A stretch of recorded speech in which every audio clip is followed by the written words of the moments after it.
qu'est-ce qu'on fait lorsque les membres de la famille ne veulent pas se bouger, ne veulent pas travailler et ils préfèrent tendre la main chez celui qui a réussi? Alors, vous savez, je viens de faire une vidéo où je dis que ne soyez pas le seul riche de votre famille parce que vous pouvez penser que c'est quelque chose de gratifiant, c'est quelque chose de bien, mais je vous assure que c'est une malédiction. Une malédiction dans le sens où vous allez avoir des combats inutiles parce que vous êtes le seul riche de votre famille. Maintenant, vous avez affaire à des personnes qui ne veulent absolument pas travailler, mais qui veulent toujours tendre la main chez vous. Vous leur dites, allez-y faire telle formation et ils n'y vont pas, ou bien s'ils vont, ils ne se donnent pas pour pouvoir le faire. Comment vous faites par rapport à ces personnes-là? Parce que ce sont les mêmes personnes qui vont vous traiter de tous les noms d'oiseaux parce que leur vie ne va pas bien. Dans ce cas, si, le plus souvent, ces personnes qui ont réussi ont souvent des connaissances. On sait tous que ceux qui ont réussi ont des connaissances, ont des amis qui ont des entreprises et autres. Essayez cette option également.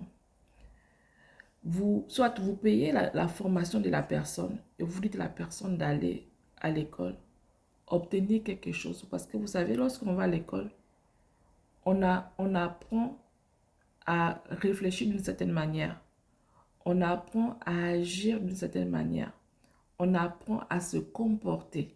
Il n'y a pas que la sanction qui est le diplôme, mais il y a également les connaissances qu'on acquiert dans le sens où on sait se comporter désormais devant certaines personnes. Et si cette personne a pu acquérir ne serait-ce que cela, ça veut dire qu'elle peut être portier quelque part. Ça veut dire qu'elle peut être caissière quelque part. Et maintenant, vous usez de vos relations, des personnes que vous connaissez qui ont des entreprises. Parce que de la même façon, vous allez demander le service à ces personnes-là. De la même façon, cette personne pourra vous demander des services également si vous avez des entreprises. Parce que si vous prenez la personne et que vous mettez la personne dans votre entreprise, donc votre soeur, votre cousin, votre cousine, c'est fort probable que cette personne ne puisse pas travailler comme il le faut.